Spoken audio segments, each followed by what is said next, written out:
Anecdote, traductrice, anecdote, éditeur et traductrice. C'est quoi ce petit chant? Mais Sakura, c'est Bruno et Rosalis. Salut! Aujourd'hui, on fait une vidéo anecdote, éditeur, traductrice. Allons-y!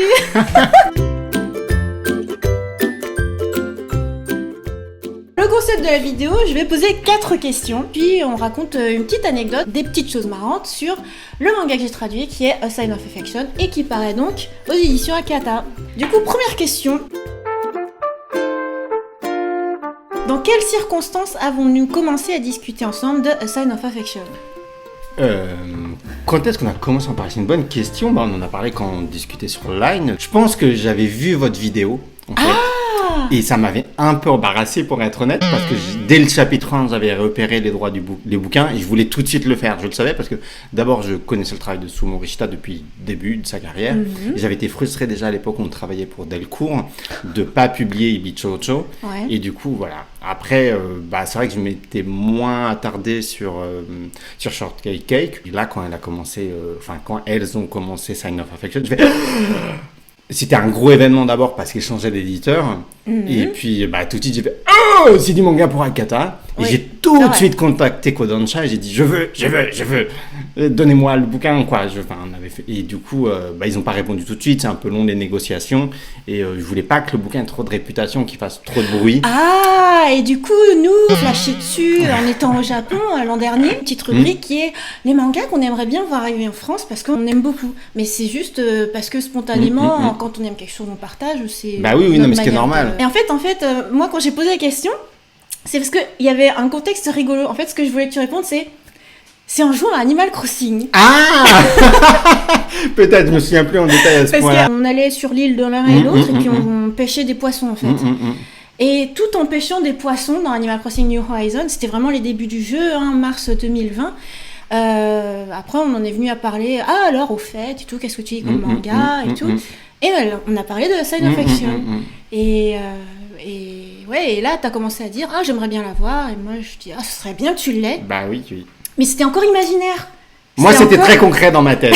Mais moi, déjà, je me disais, c'est cool, parce que on n'était pas sûr, quoi, avec Morgane. On se disait, c'est hyper bien, mais c'est typiquement le type d'œuvre que, si ça se trouve, ça passera inaperçu en France. Non, ça pouvait pas. Aucun éditeur va s'y intéresser. Ça pouvait pas passer inaperçu. Bref, nous, on était dans une bulle, on était bien au Japon, et on se disait, en France, on sait pas, et tout.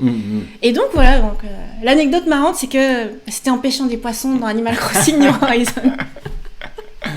Donc voilà, c'était la première anecdote. Deuxième question. Te souviens-tu comment je t'ai proposé de traduire ce manga? Une phrase, une tonalité? Oui, je te disais, on discutait pareil, et je te dis... C'était aussi Animal Crossing. Ouais, et je te dis, ça y est, j'ai les droits, c'est nous qui allons faire Animal Crossing. Ok, on va faire Animal Crossing. Ouais, c'est bien. Je veux bien que tu fasses Animal Crossing aussi. Ouais, je sais pas. Je sais pas si ça correspond à Akata Animal Crossing en manga. Pour le coup, ce serait un changement de ligne éditoriale. Ça serait surprenant. Mais du coup, on jouait à Animal Crossing. Je dis, ça y est, on a les droits de Sign of Affection, c'est sûr. Et là, tu me dis, est-ce que tu sais qui va faire la traduction? Voilà, c'est comme ça. Tu m'as demandé cash, est-ce que tu sais qui va faire la traduction? Puis je dis non, on vient à peine de signer, donc j'ai pas encore réfléchi. Enfin voilà. C'est marrant. Je me souvenais pas en fait que j'avais posé ça comme question. Si, t'as posé cash. Qui tu vas le confier? Tu sais déjà c'est quoi l'équipe? Du coup pour toi c'était cash, pour moi là c'est semi-cash. Dans la mémoire j'avais dit direct. Ça me ferait trop triper de traduire. Ah non, tu m'as pas dit ça comme ça. Mais ça doit être la phrase d'après du coup. C'est après. T'as attendu ma réponse de voir si parce que peut-être que j'avais déjà attribué à quelqu'un ou voilà. Et du coup tu m'as dit. Tu m'as demandé après dans un second temps. Ça s'est passé en 2 temps dans la discussion. Ouais. Et en fait moi si ça m'a marqué c'est que en gros je t'ai dit c'est un gros trip quoi. Parce que je suis hyper fan et parce que je le verrais trop bien. Et en fait avant même que tu me dises que t'étais intéressée, j'avais dit à Morgane, ce manga, mais ça me ferait triper de le traduire. Mais vraiment en imaginaire, quoi. En se disant même pas que ça allait paraître en France. Puis du coup, je t'en ai parlé juste comme ça. Ça me ferait triper. Et je me souviens qu'à ce moment-là, t'as fait...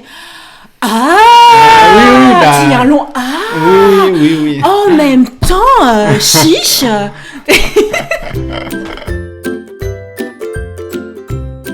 Troisième anecdote.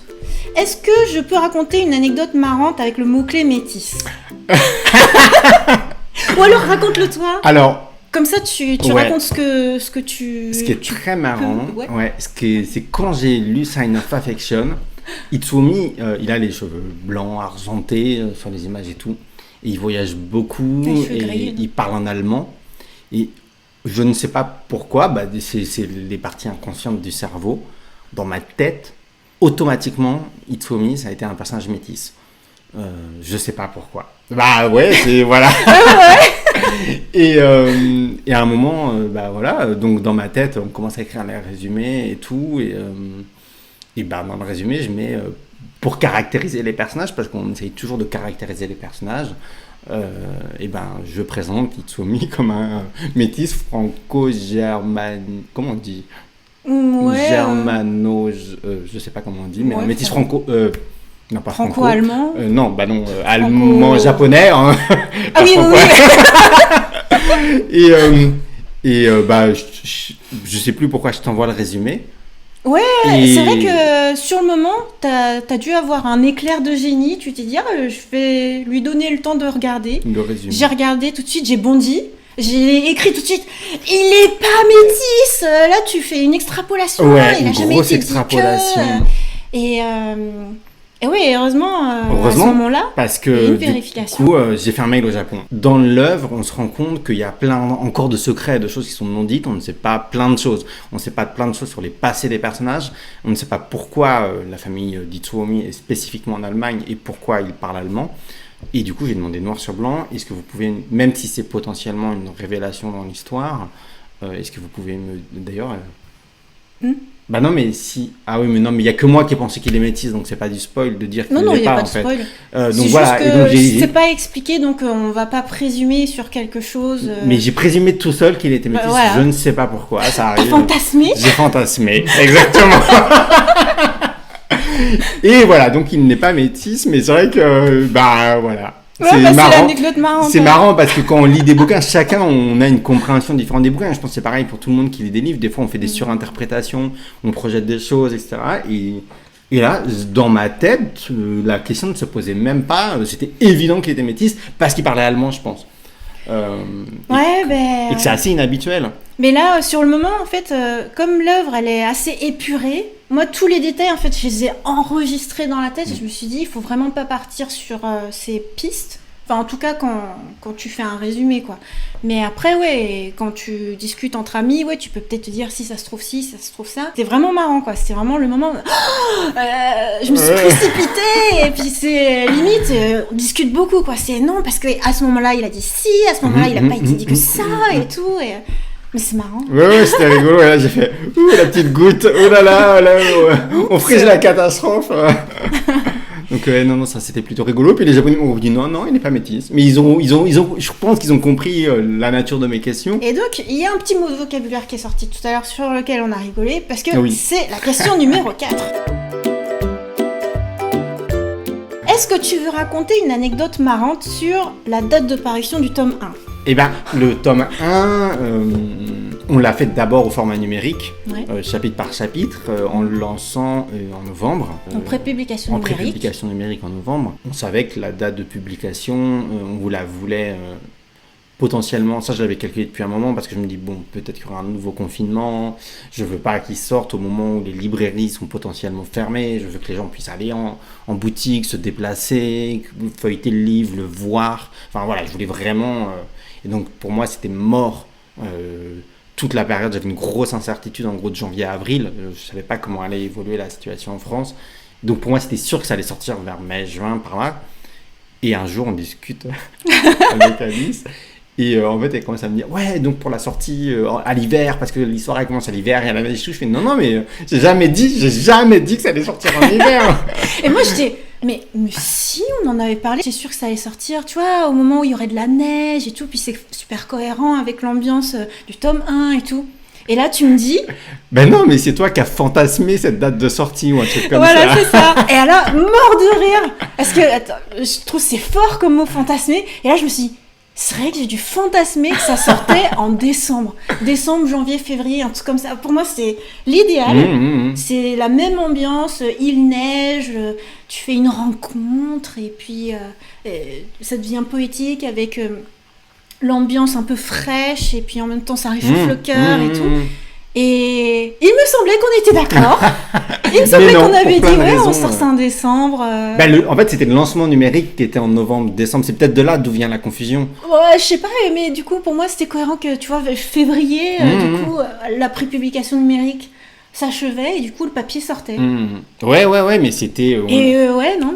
j'ai fantasmé. Hein. Ouais. Et puis en plus, c'est vrai que on a eu une année particulière parce qu'on a reporté plein de bouquins de 2020 à 2021. Et en fait, d'un point de vue contractuel aussi, il y a des bouquins qu'on doit sortir d'abord, etc. Ouais. Et puis moi, j'avais cette grosse incertitude, surtout de confinement potentiel, quoi. Et ça, je voulais vraiment éviter. Je voulais vraiment éviter que le bouquin sorte à un moment de confinement. Je voulais que, voilà. Donc pour moi, c'était évident. Au final, là, c'est vraiment calibré pile poil. Il sort pile au bon moment. Ouais. Il sort pile au bon moment. Donc, 27 mai 2021. Tout, mais bon, voilà, ouais. Là, je sais pas quoi. Donc heureusement que c'est pas sorti pendant l'hiver. Non, ouais, c'est clair. Parce qu'en fait, on l'a vu quand même, les bouquins qui sont sortis en février, tout ça. C'est vrai que, en fait, ça pouvait pas être janvier parce qu'il y a Angoulême et que j'avais d'autres plans pour Angoulême. Bon, il n'y a pas eu Angoulême, les plans n'ont pas eu lieu, mais c'est vrai qu'en tant qu'éditeur, on fait un planning annuel et il y a plusieurs bouquins à caler. Et du coup, voilà, c'était pas possible en janvier. Février, on a mis Like a Little Star, qui était un report de 2020, donc pour la Saint-Valentin. Voilà, à la base, il devait sortir en juin 2020. Je me dis, c'est parfait, Like a Little Star pour la Saint-Valentin. Et je veux pas mettre deux choses en même temps. Je trouve que c'est pas pertinent. Et du coup, voilà, etc. Mars, j'avais peur d'un confinement, tout ça. Voilà. Et puis, voilà, ça me paraissait très bien. Ouais, et puis de toute façon, après, c'est le printemps, il n'y a plus de neige. Ouais. Donc, de toute façon, mon fantasme se serait pas réalisé. Et puis, il y avait l'idée aussi de le sortir avec le dernier tome de Perfect World. Oui. Du coup. Donc ça, c'était chouette aussi. Je regardais la date de sortie de Perfect World au Japon, quand est-ce qu'on arriverait à le sortir, par rapport au délai de réception du matériel, de contrat, etc. Et voilà. Donc, il est sorti en mai. Il sort ou il est sorti, je sais pas quand sortira la vidéo, mais... je vais faire le montage assez rapidement. Peut-être que je vais la sortir pour la sortie. Pour la sortie. Genre le jour de la sortie. Bon, alors il sort aujourd'hui. Ouais. Voilà pour les 4 questions que j'avais repérées pour ce qui est de petites anecdotes marrantes qui nous incluent toi et moi dans l'histoire. Est-ce que tu veux ajouter un petit quelque chose ou un mot aux abonnés ? Non, avec ta casquette d'éditeur, du coup, parce qu'après, on va faire des vidéos, mais avec d'autres casquettes. Qu'est-ce que je peux ajouter ? J'espère que vous prendrez du plaisir à lire Sign of Affection, parce que c'est un super livre. Tout le monde s'est beaucoup investi humainement et a mis tout son amour dedans, vraiment. Donc, voilà, c'est un super livre. Je pense que... Aussi, ça c'est un peu mon cheval de bataille, je pense que le shoujo manga est souvent très dénigré en France. Shoujo. Et du coup... Mais j'ai remarqué, en fait, tu dis toujours shoujo. Ouais, je sais. Mais en fait, quand le J est derrière... C'est un tic récent. Ouais. C'est un tic récent, je sais pas d'où il sort. Et je le disais pas avant. Ah, c'est fou. Et tu sais, je pense que tu as influencé une certaine vague de youtubeurs comme ça. Ouais, je sais. Parce qu'il y en a maintenant qui disent shoujo. Et en fait, ça me choque. C'est chaud. Non, mais tu sais, t'as des tics de langage des fois, mais j'en ai en français aussi. En français, je dis beaucoup des. Mais ça change de sujet. Non, mais vas-y, c'est marrant. En français, à une époque, je disais beaucoup bah. C'est vrai. Et il y a des gens qui ont imprimé ça. Ouais, il y a des gens qui ont imprimé ça, et ça vient d'un de mes profs de français de seconde qui s'appelait Monsieur Moutapa. Et on était 2 à avoir pris. C'était son tic de langage et tu l'as pris. On a été 2 à prendre le tic de langage et dès qu'on se revoyait, le bas il ressortait de manière énorme. Mais c'est un prof de français, pourtant c'est mais pas très joli. Super, non, mais il était super cool ce prof de français. Et vraiment, il était génial. Mais il disait tu sais, genre, mais ça nous interpellait. Justement, c'était pour nous interpeller, ça marchait. Mais j'ai imprimé le bas. Ouais. Et en fait, je me suis dit sur le moment que tu faisais exprès de dire shoujo.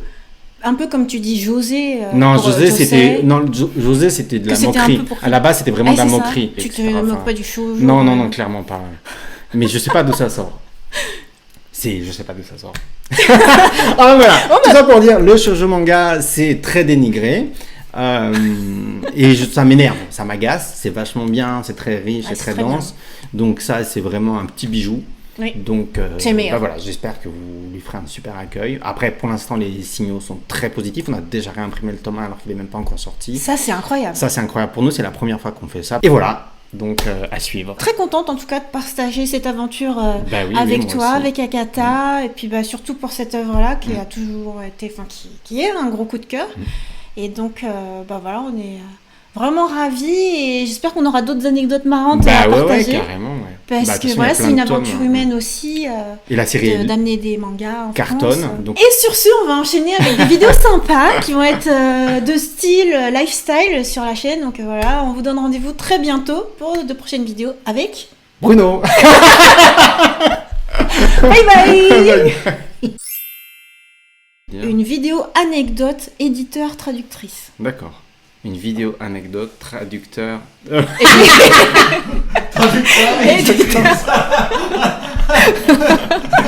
Éditeur. Éditrice. Traducteur, éditrice, ok, ça va. Éditeur, traductrice. Mais Sakura, c'est Bruno. Et tu dois dire le et aussi. Mais Sakura, c'est Bruno et Rosalis. Salut. Aujourd'hui, on fait une vidéo. Je me concentre, ça va se voir. Une vidéo anecdote. Ah oui, éditeur traductrice. Mais Sakura, c'est mince. Mais Sakura, c'est Bruno et Rosalis. Salut. Aujourd'hui, on fait une vidéo anecdote traductrice. Mais Sakura, c'est Bruno et Rosalis. Salut. Aujourd'hui, on fait une vidéo anecdote éditeur et traductrice. Allons-y. C'était quoi ce petit chant? Je me suis perdu. Moi, je comprends la faire. J'ai bugué.